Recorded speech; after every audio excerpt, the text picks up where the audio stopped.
মতপার্থক্যটা ছিল folk song নিয়ে। সিধু বলে, এবং আমিও একমত, যে একটা ব্যান্ড যেটা সবে উঠছে, যার মাত্র 2-3টে গান হিট, সেই ব্যান্ডটা শুধু নিজের গান দিয়ে একটা লাইভ শো জমাতে পারে না। তাই ব্যান্ডটাকে কিছু পপুলার গান গাইতেই হয়। তাই তখন ক্যাকটাসের লাইভ শোতে কিছু পপুলার ফোক সংস থাকতো, আর মাঝে মাঝে ক্যাকটাসের নিজের গান অ্যাড করা হতো, আর এই ফোক সংগুলো গাইতো পটা।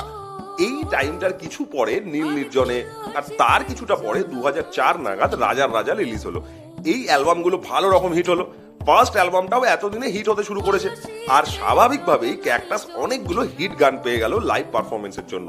জনপ্রিয় ফোক সং এর কিন্তু আর দরকার পড়ছে না এই সময় লাইভ শো জমানোর জন্য। যা হিট আছে সেই দিয়ে একটা 1.5 ঘন্টা শো আরামসে বেরিয়ে যাচ্ছে।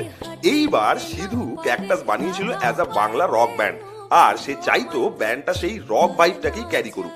কিন্তু পটা বেঁকে বসলো। পটা ফোক সং ছাড়তে কিছুতেই রাজি না।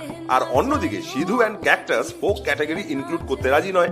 এক গভীর মতের অমিল দেখা দিল, আর ফলস্বরূপ পটা ছেড়ে বেরিয়ে এলো ক্যাকটাস। কাট টু 2009।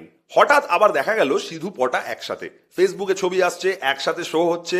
2008-এ ক্যাকটাসের তুচ্ছ অ্যালবামটা রিলিজ হওয়ার পরপরই তৎকালীন লিড গিটারিস্ট আর ভোকালিস্ট সায়ক ক্যাকটাস ছেড়ে দিয়ে চলে গেল, আর আবার সেই আগের মতো একটা এমটি স্পেস ক্যাকটাসে। এই এমটি স্পেসে ফিরে এলো পটা। 2009 থেকে 2013 অবধি আবার একসাথে পটা আর সিধু।